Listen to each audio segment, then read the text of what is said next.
Deze dag van herdenken is zeer belangrijk. Niet alleen voor ons als comité, maar zeker voor wat er op dit moment in de huidige wereld gebeurt.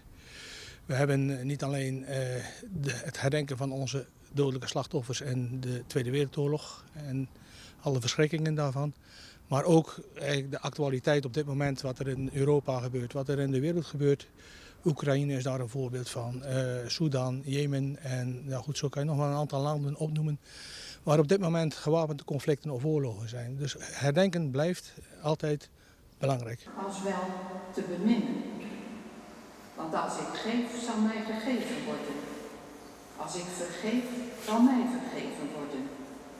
Als ik sterf, zal ik voor eeuwig leven. Amen.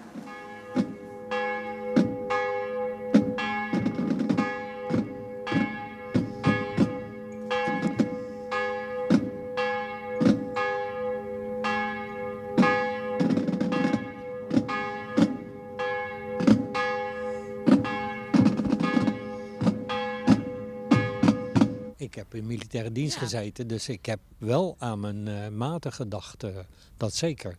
Ja. En wat de oorlog betreft heb ik natuurlijk wel een heel klein stukje meegekregen. Dus ik ben praktisch altijd op de dodenherdenking. Ja, ik ben van na de oorlog, maar natuurlijk wel verhalen gehoord. Mijn vader is opgepakt tijdens de razzia in november 1944 in Schiedam. En is ook naar Duitsland vervoerd. En heeft daar zeker een half jaar gezeten. Maar is gelukkig vrijgelaten. Dat is allemaal ver voor mijn tijd, maar die verhalen weet ik wel natuurlijk. Dus daar denk ik altijd wel een beetje aan. En nu vooral natuurlijk met de oorlog in Oekraïne.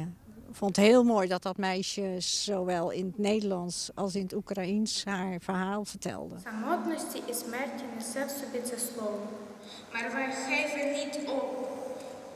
De geest van de Oekraïners wordt sterker. Dus het is niet nodig om de geloof te verliezen. Alles zal goed komen. Ja, wat ik altijd mooi vind is dat al die namen opgenoemd worden bij het monument. Van al die mensen die gesneuveld zijn. Hele jonge kinderen tot oudere mensen. Dat vind ik altijd mooi.